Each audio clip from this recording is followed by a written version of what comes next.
პირველის ტოქ-შოუები რადიო ფორმატშიც. იუსტიციის საბჭოში პოლიტმეტრის ანონსს უყურეს და გადაცემაში მონაწილეობაზე უარი პრესსამსახურის გავლით თქვეს.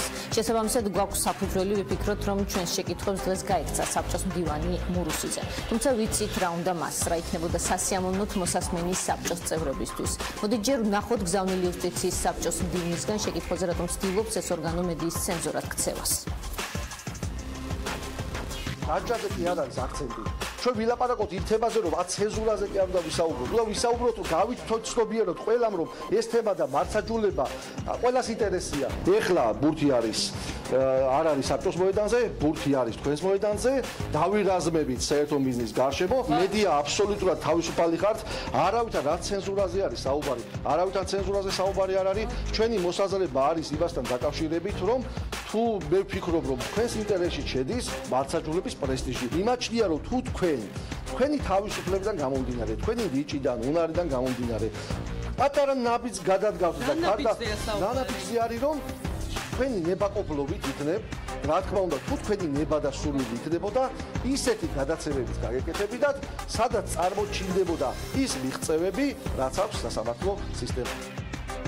ჩვენ გვაქვს კიდევ ერთი ფრაგმენტი ბატონი მურუსიძის მან ჩვენ გთხოვა პირადად მე როგორც ჟურნალისტს რომ დღეს აქცენტი გადაცემაში გავაკეთო პოზიტიურ ფრაგმენტებზე რასაც იუსტიციის საბჭოს მუშაობა გვაძლევს როგორც შედეგს მე იმედი გვაქვს რომ ეს ფრაგმენტი ჩვენ მზად გვაქვს და ახლა შემოგთავაზებთ ვნახოთ რა გამოგვივა შევძლებთ თუ არა ბატონი მურუსიძის თხოვნის შესრულებას კარგი, ჩვენ შევძლებთ ამ ფრაგმენტის შემოთავაზებას, მანამდე მინდა გითხრათ, რომ ინდივიდუალურად პოლიტმეტრში მონაწილეობაზე თანხმობა იუსტიციის საბჭოს ერთადერთმა წევრმა მიიღო ეს გახლავთ საბჭოს არამოსამართლე წევრი 2013 წლიდან კახა სოფრომაძე. პოზიციაზე ის პარლამენტმა აირჩია, ბადა 2017 წელს უმთავრდება, მასთან საუბრით დავიწყებთ რამდენიმე წუთში, მანამდე კი ბატონი მურუსიძის ფრაგმენტი. აჯაზე კი არ არის აქცენტი. ჩვენ ვილაპარაკოთ იმ თემაზე, რომ ცენზურაზე კი არ უნდა ვისაუბროთ. უნდა ვისაუბროთ, რომ გავითხოვთ ცნობიეროთ ყველამ, რომ ეს თემა და მართლმსაჯულება ყველას ინტერესია. ეხლა ბურთი არის არ არის საბჭოს მოედანზე, ბურთი არის თქვენს მოედანზე, დავირაზმებით საერთო მიზნის გარშემო, არ ჭირდება ლევან მურუსიძეს არავის დაცვა. ლევან მურუსიძე თავის რა თქმა უნდა არა, იმიტომ რომ მედია აბსოლუტურად თავისუფალი ხართ, არავითარ რა ცენზურაზე არის საუბარი, არავითარ ცენზურაზე საუბარი არ არის, ჩვენი მოსაზრება არის იმასთან დაკავშირებით, რომ თუ მე ვფიქრობ, რომ თქვენს ინტერესში შედის მართლმსაჯულების პრესტიჟი, არა მარტო მურუსიძის ინტერესში, მურუსიძეს არ ჭირდება დაცვა, მურუსიძე შეიძლება გააკრიტიკოთ, მაგრამ ჩვენ შეიძლება შევიკრიბოთ და დავირაზმოთ და ვთქვათ, რომ საზოგადოების მაღალი ინტერესი თქვენს საქმეების შესახებ. რა თქმა უნდა იყოს შეთანხმებით, უნდა შუქდებოდეს, მაგრამ მე მინდა რომ დაგარწმუნოთ, რომ ჩვენი მედია, რომელიც არის თავისუფალი და ნიჭიერი, თავისი ნიჭი და უნარი გამოიყენოს არა მხოლოდ იმის გასაშუქებლად, რაც საზოგადოებას აინტერესებს გახმაურდეს, ეს არის აუცილებელი ეს გახმაურდეს, მაგრამ იმაჩნია რომ თუ თქვენი თავისუფლებიდან გამომდინარე, თქვენი რიჭიდან, უნარიდან გამომდინარე, პატარა ნაბიჯს გადადგავთ და ნაბიჯზე არის რომ თქვენი ნებაყოფლობით იქნებ რა თქმა უნდა, თუ თქვენი ნება და სურვილი იქნებოდა, ისეთი გადაცემების გაგეკეთებინათ, სადაც წარმოჩინდებოდა ის მიღწევები, რაც აქვს სასამართლო სისტემაში. დღეს მაგალითად ტელევიზიაში გადის რაღაც სიუჟეტი, ხო? აბსოლუტურად მისაღები არის, იმიტომ რომ როგორც ჟიჟილაშვილის სიუჟეტი, რომელიც არის ულიჭირესი წამყვანი, მივესალმები, რომ უნდა გააშუქოს ის პრობლემები, რაც მას მიაჩნია სწორად. მაგრამ ჩემი თხოვნა იქნებოდა, რომ რა თქმა უნდა, არ ვერევი მის კომპეტენციაში, არ ვერევი მის თავისუფლებაში, არავითარ ცენზურაზე არ არის საუბარი, თუ ქალბატონი დიდო ჟიჟილაშვილი იგივე თავისი ნიჭიერებიდან გამომდინარე, დაიდახავს სასამართლო სისტემაში რა კარგი ძრები მიმდინარეობს და თუ გააკეთებდა სიუჟეტს ყოველგვარი დაძალებისა და ცენზურის გარეშე, მადლობლები დავრჩებოდით. თუ არ გააკეთებს, არც ეს არის პრობლემა, მაგრამ ფიქრობ, რომ ქალბატონი დიდოსთვისაც, მისი შვილისთვისაც და მომავლისთვისაც მნიშვნელოვანი არის სასამართლოს პრესტიჟი და მართლმსაჯულების პრესტიჟი.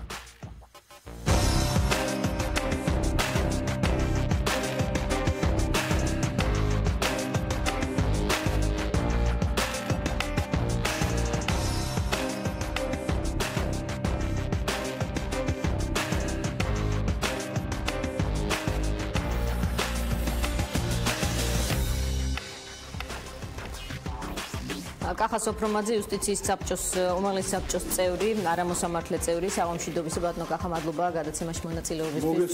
ერთადერთი წევრი ბრძანდებით იუსტიციის უმაღლესი საბჭოსი, რომელიც დღეს დაგვთანხმდა გადაცემაში მონაწილეობაზე, რასაც ჩვენ ძალიან ვაფასებთ, ასე რომ მადლობა.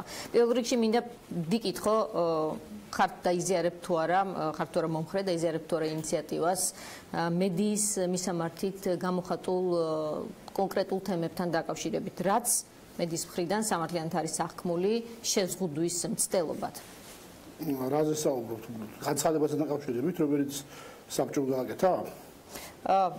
დიახ, განცხადებასთან დაკავშირებით, რომლის საფუძველზეც ჩვენ გასულ კვირას გვყავდა კიდევ ერთი არამოსამართლე წევრი, ქალბატონი ევა გოცირიძე და რომელსაც აქვს სურვილი, რომ და ინიციატივა, რასაც იმავე გადაცემაში ჩვენ ვნახეთ, რომ სხვა შორის არ ეწინააღმდეგება და შეიძლება იზიარებდეს კიდეც ქართული ოცნების საპარლამენტო უმრავლესობა და რაც შეიძლება გულისხმობდეს მომავალში კანონებში შესაბამის ცვლილებებს, რაც მედიის შეზღუდვას და შესაბამისად გამოხატვის თავისუფლების შეზღუდვას თქვათ მოიმსახურება პირდაპირ ქვეყანაში. პირველ რიგში ჩემი თხოვნა არის საზოგადოების მისამართით, ჟურნალისტების მისამართით, რომ მოიძიოთ საბჭოს ვერგვერდზე ეს განცხადება, ყურადღებით წაიკითხოთ.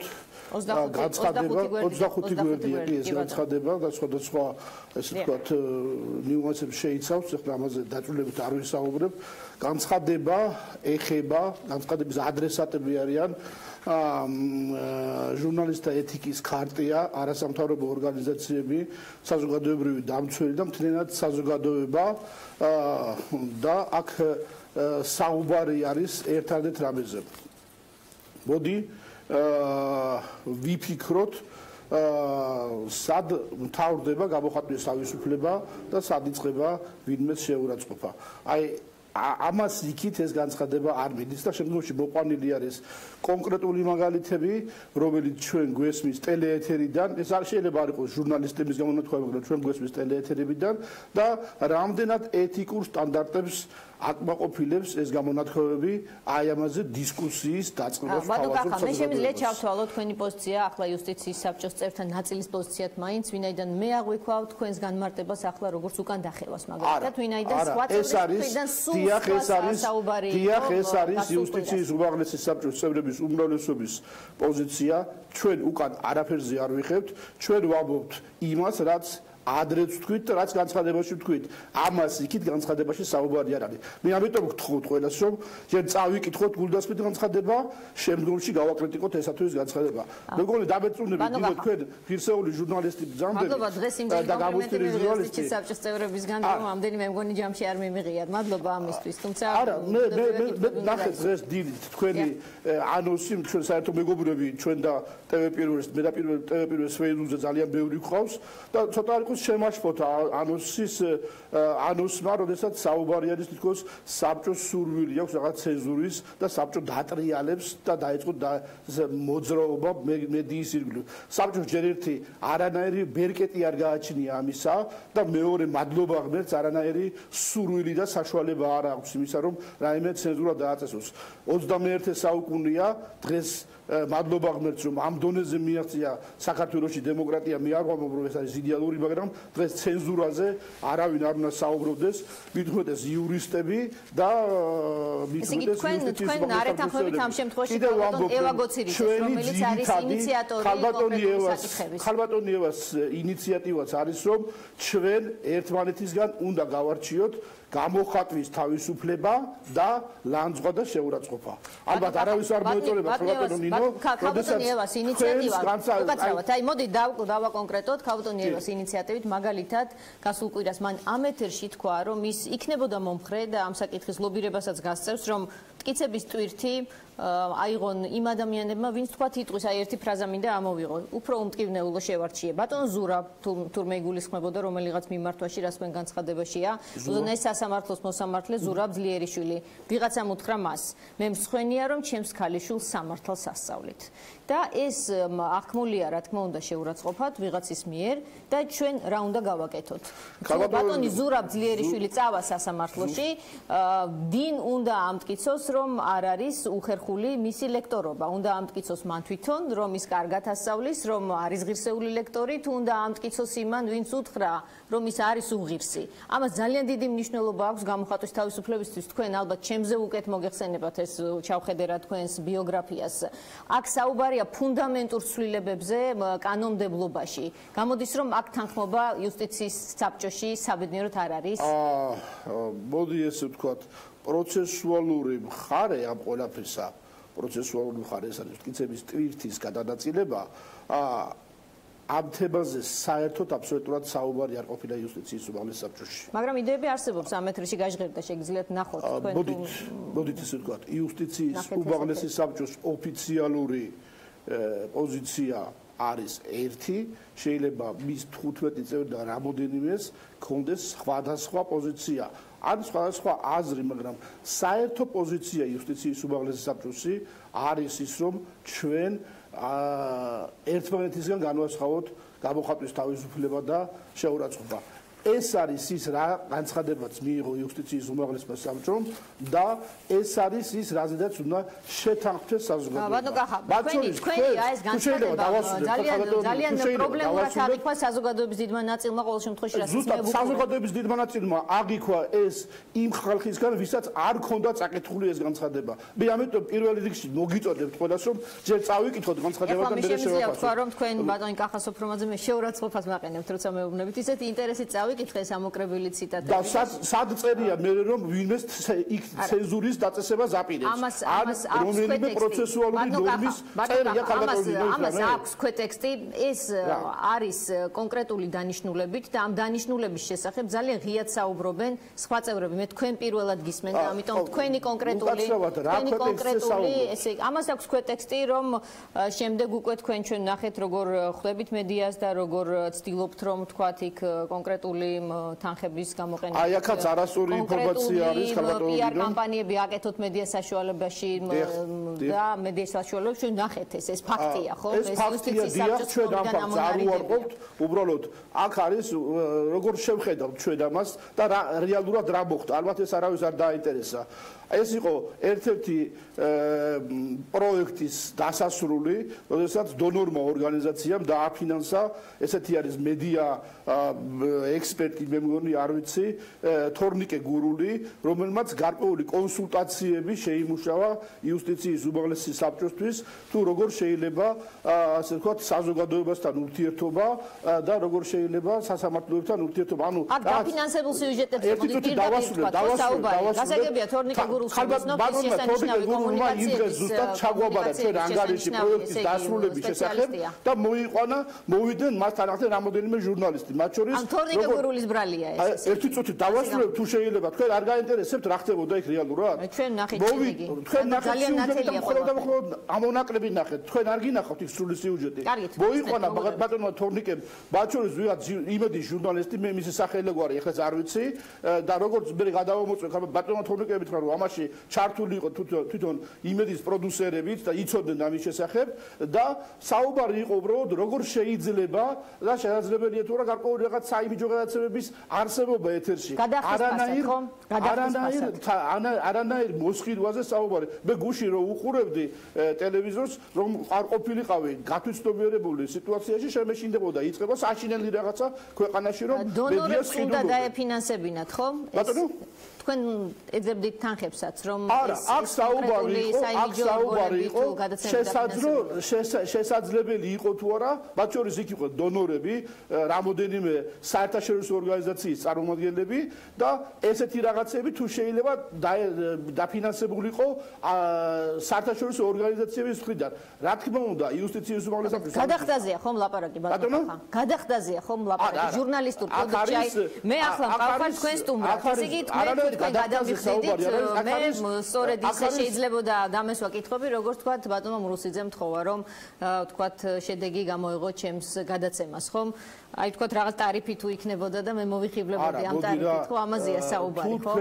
თუ თქვენ ეგრე ფიქრობთ, რომ ჟურნალისტები გარკვეული თანხის გადახდის შემდეგ კარგს ისაუბრებენ და მე ვფიქრობ ბატონო კახა, თქვენ ამ წუთში თქვით, რომ დონორების დაფინანსებაზეც იყო საუბარი. გადაცემების დაფინანსებაზე იყო საუბარი, ანუ გადაცემა დიახ, დაფინანსებაზე იყო საუბარი. გადაიხდი, კარგად გაგიკეთებენ. ხო, ამაზეა საუბარი. რა თქმა უნდა, თანხა ჭირდება ნებისმიერ გადაცემას, ხელფასი იღებს ხო ჟურნალისტი?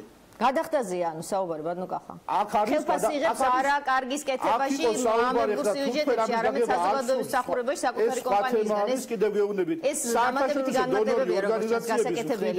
ფუნდამენტურ თემებზეა შეხედულებებთან დაკავშირებით. გარკვეული გადაცემების დაფინანსებაზე, შესაძლო დაფინანსებაზე იყო საუბარი. აქ არანაირი დოკუმენტი არ მიღებულა და ესეც წარმოიშვა უბრალოდ ეს საუბარი ანგარიშის ჩაბარების შემდეგ. მაგრამ თქვენ მედია საშუალებები ყავდათ კონკრეტული მიწვეული, რომელთანაც ერთად განიხილავდით აი ამ კონკრეტულ პროექტებს. ანუ ნაკლებად კეთილსინდისიერი ჟურნალისტი ყოველთვის შეიძლება მოინახოს და ამ კომპრომისზე წავიდეს. ჩვენ გვინახავს ასეთი კომპრომისები და ნამდვილად ვერ უარყოფთ, რომ ასეთი კომპრომისები ქონია ჟურნალისტებს სამწუხაროდ. აბსოლუტურად გულწრფელად გეუბნებით, რასაც ვამბობ, არანაირი სურვილი მე როგორც საბჭოს ერთ-ერთ წევრს იქ ვინმეს მოსყიდვის ან რაიმეს ესე ვთქვათ ფულის გადახდეს არ მქონია, მე გეუბნებით ერთ რაღაცას, რომ მე ვამბობ იმას რაც იქ ხდებოდა, ამ შემთხვევაში თქვენი ნება არის და იმ სტუმრები რომლებიც ამის შემდეგ იქნებიან ეთერში, ამას დაიჯერებენ თუ როგორ ინტერპრეტაციას მიცემენ. რა თქმა უნდა, დღეს საკმაოდ ესე ვთქვათ პოპულარული არის სასამართლო სისტემის წინააღმდეგ საუბარი, იმიტომ რომ ყველა ვარიანტში სასამართლოში ერთი მხარე წაგებული არის და მეორე მოგებული და წაგებული მხარე ყოველთვის უკმაყოფილო იქნება, მაგრამ თავარი ერთი რაც არის პირველი არავითარ ცენზურაზე საბჭოს არ აქვს პრეტენზია და ვერც ექნება და მეორე არანაირ მოსყიდვას ადგილი არ ქონია, მოსყიდვის მცდელობასაც კი მედიისა. მე ამას ვამბობ სრული გულწრფელობით, მე ამას ვამბობ სრული პასუხისმგებლობით. დანარჩენი თქვენი შესაძლებელი არის, რამდენად შეშფოთდებიან თქვენი შემდგომში ესე ვთქვათ მოწვეული სტუმრები, რომ ქვეყანა იქცევა, საბჭო მონსტრია, საბჭო რაღაცას აფუჭებს. ეს უკვე თქვენი შესაძლებელია, მაგრამ მე როგორც ამ ქვეყნის მოქალაქე მზად ვარ ნებისმიერ ჟურნალისტს, ნებისმიერ მოქალაქეს ჩავხედო თვალებში და იმ სიმართლით ვესაუბრო, რა სიმართლითაც მე ის გადაწყვეტილება მივიღე, რაც იყო. მე მაინტერესებს ბატონო კახა, აი თქვენ როგორც იუსტიციის საბჭოს წევრს უკაცრავთ ამ კითხვას რომ გისვამთ პრაქტიკულად ვიცი კიდეც პასუხი რომ იტყვით ალბათ დიახ, მაგრამ მაინტერესებს აი რა იცით მედიის როლის შესახებ. მე ეს კითხვა ერთხელ ყოფილ პრემიერსაც დავუსვი ბატონ ბიძინა ივანიშვილს რა გონია მედიის როლი ქვეყანაში, ვთქვათ იუსტიციის საბჭოს ერთ წევრს კახა სოფრომაძის. მაგალითად, როდესაც თქვენ ამბობთ იმას რომ კარგი იქნებოდა რომ პოზიტივი გაშუქდეს დიდი დოზით. მე არანაირ პოზიტივის გაშუქების მომხრე არა ვარ, მე ვარ რეალური სიუჟეტების გასვლის მომხრე. ანუ რაც ხდება რეალურად, ჩვენიც უნდა გადავიღოთ, ჩვენიც უნდა შევაფასოთ. ეს იქნება მინიმუმ ის სტანდარტი, რა სტანდარტსაც მე ვისურვებდი მედიაში. რა თქმა უნდა დაესვას სწავე კითხვები, რა თქმა უნდა იყოს კრიტიკა და რა თქმა უნდა იყოს შესაბამისი შეფასებები და ანალიზი. ალბათ ეს უნდა გააკეთოს მედია, მაგრამ ჩვენი ძირითადი, ესე ვთქვათ, ლაიტ მოტივი აი ამ განცხადების იყო, რომ მოდი კრიტიკას ნუ გადავაქცევთ ერთმანეთის ლამპად. აი ეს არის ჩვენი თხოვნა, ჩვენ ამაზე მზად ვართ, რომ გავხსნათ დისკუსია, ვისაუბროთ ჟურნალისტებთან, მე მოუწოდებ ისეთ ჟურნალისტებს, როგორც თქვენ ბრძანდებით, აი ამ ტელევიზიაში ბევრი ღირსეული ჟურნალისტია, რომ მოდი, იქნებ ყველამ ერთად მოვიფიქროთ. მე არ ამბავს დღეს ზუსტი პასუხი, მაგალითად, ბატონი ზურაძლიერიშვილისთან დაკავშირებით გამოთქმული, ესე ვთქვათ, მოსაზრება ეს გამოხატვის თავისუფლებაში ჯდება თუ შეურაცხყოფაში ჯდება. ამაზეც ზუსტი პასუხი დღეს არ არსებობს. იმიტომ რომ ამისი რეალური პრაქტიკა არ არსებობს ჩვენს ქვეყანაში. რაც შეეხება საკანონმდებლო სფეროს ნაწილში ეს არ არის სრულყოფილად დარეგულირებული. ამიტომ ვფიქრობთ, რომ არ არის თლად კარგი სიტუაცია ამ კუთხით ჩვენს ქვეყანაში და ხომ არ ვიფიქროთ ამის გამოსწორებაზე. ამას აქვს აი ეს დანიშნულება აქვს ამ გაცხადებას და არანაირი ცენზურის დაწესებაზე საუბარი არ არის. თუ ამაში დამერწმუნებით კარგი იქნება, თუ არა, წაიკითხეთ ის განცხადება და თქვენ თვითონ დაწუნდებით ამ შემთხვევაში. მე არ ვამბობ თქვენზე ბატონო, ვამბობ იმ ადამიანებზე, ვისაც ეს არ წაუკითხია და ყურმოყრული და ტელევიზიაში გაგონებული ფრაზებით საუბრობს და აფასებს შემდგომში აი ამ განცხადებას.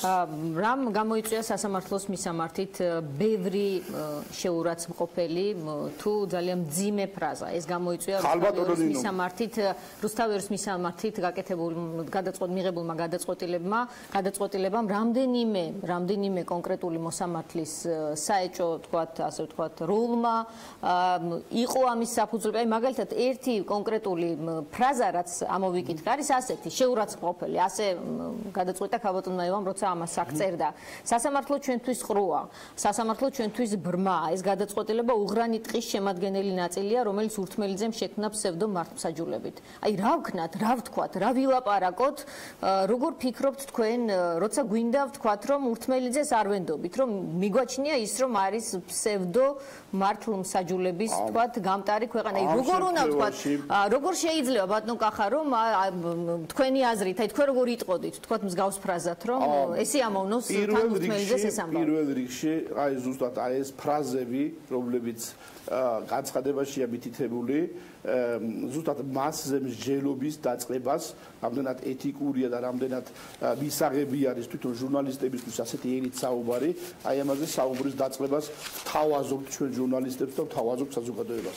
მე ამაზე ბატონო ამ წუთში ზაპასუხი არ გამაჩნია. კიდევ გეუბნებით, ამაზე ძალიან მწირი პრაქტიკაა სასამართლოში, ძალიან მწირი პრაქტიკაა თვითონ შიგა მარეგულირებლებში. მე მაგალითად მოусმინე დღეს მარეგულირებელი კომისიის ჟურნალისტთა ქარტიის თავმჯდომარეს, რომელმაც აღიარა რომ ყველაფერი იდეალურად არ არის, მაგრამ მას არ სურს თქვას რომ გარკვეული სანქციები შეიძლება დაუწესდეს ის ჟურნალისტებს, რომლებიც ლანძღვის ენით საუბრობენ. ის ყველას აქვს, ყველა ადამიანს აქვს უფლება სანქციებზე საერთოდ საუბარი ჟურნალისტიკის მიმართ დაწესებაზე მით უმეტეს ქარტიის თავმჯდომარე ამას ვერაფერს ვერ იტყოდა, იმიტომ რომ უბრალოდ როგორ ხდება, მაგრამ ამაშია საქმე, მაგრამ თუ არ იცით, აი ამაშია პრობლემა ზუსტად. ერთი წუთით მე ვიყავი ადვოკატი, ვარ იუსტიციის უმაღლესი საბჭოს წევრი. ჩემთვის ორივე პროფესიაში არსებობდა შიგა რეგულაციები და თუ ამ შიგა რეგულაციებს დაარღვევს მოსამართლე ან ადვოკატი, მასზე მოქმედებს უკვე ეთიკური დისციპლინარული წესები და გარკვეული სანქციები მას უწესდება. მე ამ ლოგიკიდან გამომდინარე, მე ნამდვილად არ ვიცი რა რეგულირება ჟურნალისტთა ქარტიას, გამოხატვის თავისუფლება გულისხმობს, რომ ჩვენ ჟურნალისტებს შეგვიძლია ვისარგებლოთ ამ უფლებით უსაზღვროდ.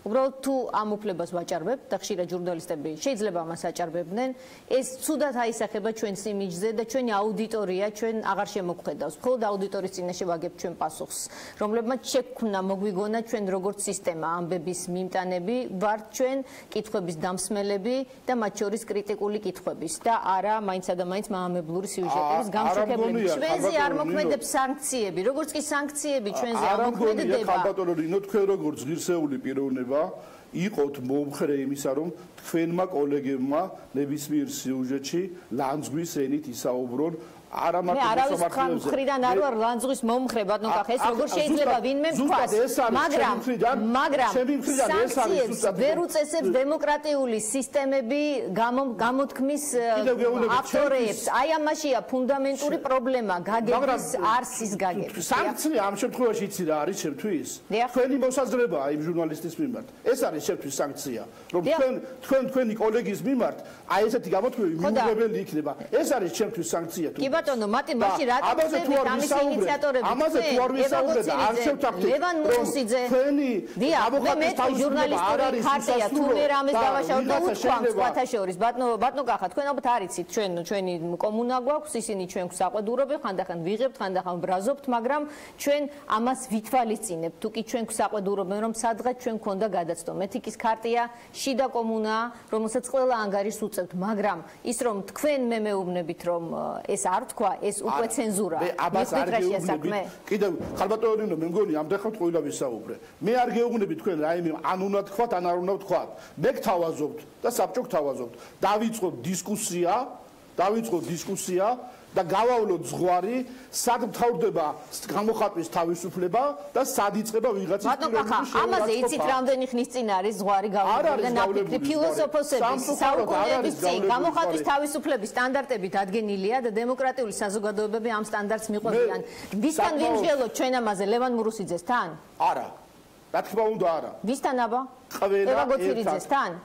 ყველა ერთად ევა გოცირიძე. ერთად როგორ ვიმსჯელოთ? აი ჩვენც ვსჯელობთ ახლა ამაზე. ჩვენი მხრიდან ჟურნალისტები ჩვენ ვერ დავწერთ ახალ ფილოსოფიურ ტრაქტატებს გამოხატვის თავისუფლებაზე, რომელიც უკვე დაწერილია. დაწერილია ეს საუკუნეების წინ. მე წავიკითხე კანონი გამოხატვის თავისუფლების შესახებ და კიდევ გეუბნებით მე როგორც იურისტი ძალიან ბევრ ხარვეს ვხედავ.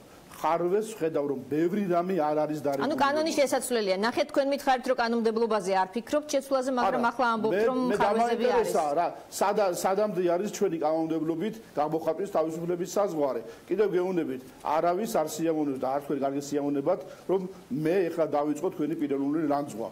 მაგრამ მე სრული უფლება მართალი გითხრათ არც ლევან მურუსიძეს ქებამ სიამოვნებს. მე სრული უფლება გავაკრიტიკო თქვენი გადაცემები. როგორც პიროვნება გავაკრიტიკო თქვენი გადაცემები, მაგრამ მე თქვენს პიროვნულ რაღაცზე რომელშიც გადავალ, აი აქ თავდება ჩემი გამოხატვის თავისუფლება და იწყება უკვე თქვენი პიროვნული შეურაცხყოფა. ჩემი როგორც მოქალაქის შეგიძლიათ გააკეთოთ. აი ჩვენს საზოგადოებაში ერთხელ და სამუდამოდ მოდი თუ შესაძლებელია ზღვარი გავავლოთ. თუ შესაძლებელია არ იქნება, ამ შემთხვევაში ეს ყველაფერი დარჩება ისე როგორც არის და კარგით, გასაგებია თქვენი მოსაზრებები, მეტნაკლებად ფინალში მინდა გითხოთ სტრასბურგის სასამართლო თუ არის თქვენთვის ავტორიტეტული სასამართლო. რა თქმა უნდა.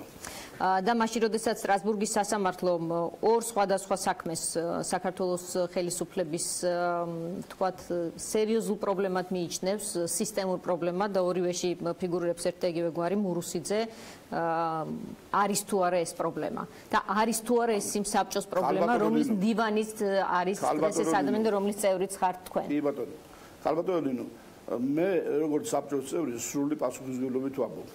სასამართლოს სისტემაში ყველაფერი იდეალურ სიტუაციაში არ არის და ვერც იქნება. ნორმალური სასამართლოს ჩამოყალიბებას ტრადიციული სამართლის ქვეყნებში ასეულობით წლებით დაჭირდა.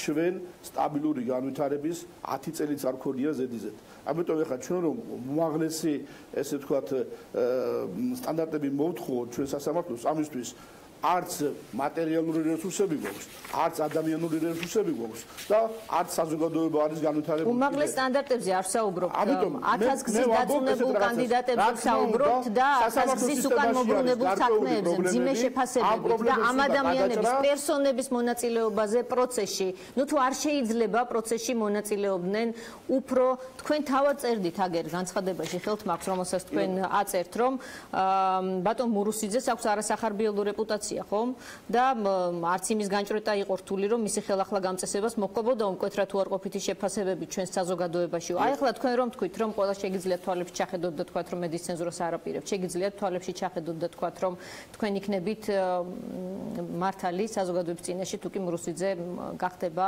უვადო მოსამართლე. აი ხალბატონო ძალიან დიდ პატივს ვცემ თქვენ როგორც ჟურნალისტ, მაგრამ ვფიქრობ რომ თლათ ბოლომდე კანონმდებლობაში შეხედული ვერ ახართ. საქართველოს საკონსტიტუციო სასამართლომ მიიღო გადაწყვეტილება, რომლის მიხედვითაც გააუქმა 3 წლიანი გამოსაცდელი ვადა. საქართველოს პარლამენტმა მიიღო კანონი, რომლის მიხედვითაც უზენაესი სასამართლოს მოსამართლე, ყოფილი მოსამართლე არ შეიძლება გამოსაცდელი ვადით იყოს დანიშნული.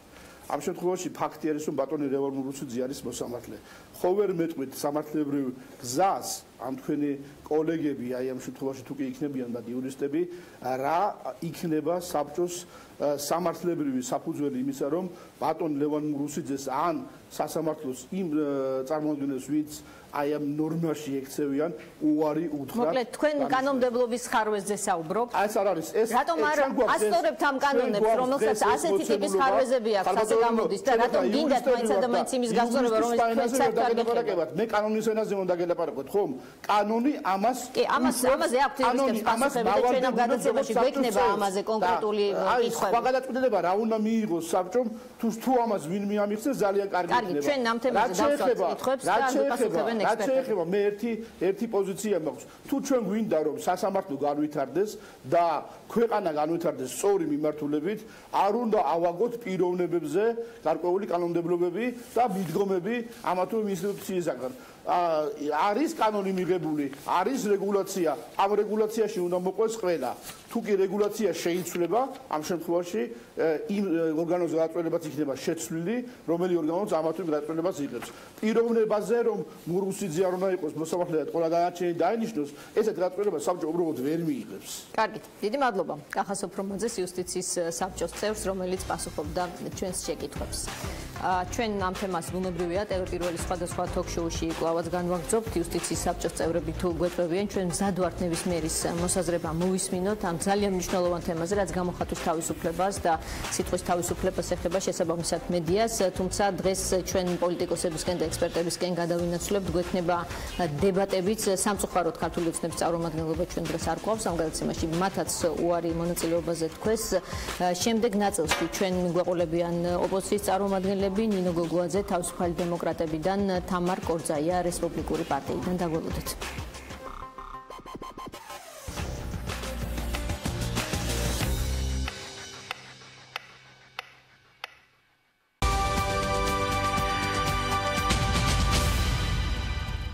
აიღეს ესხიან გახსენია ნაბარიტერა ბანკში, ჩაერთე გათამაშებაში და მოიგე ყველაფერი ერთად. ბინა, ავტომობილი, ხელფასი და მოგზაურობა.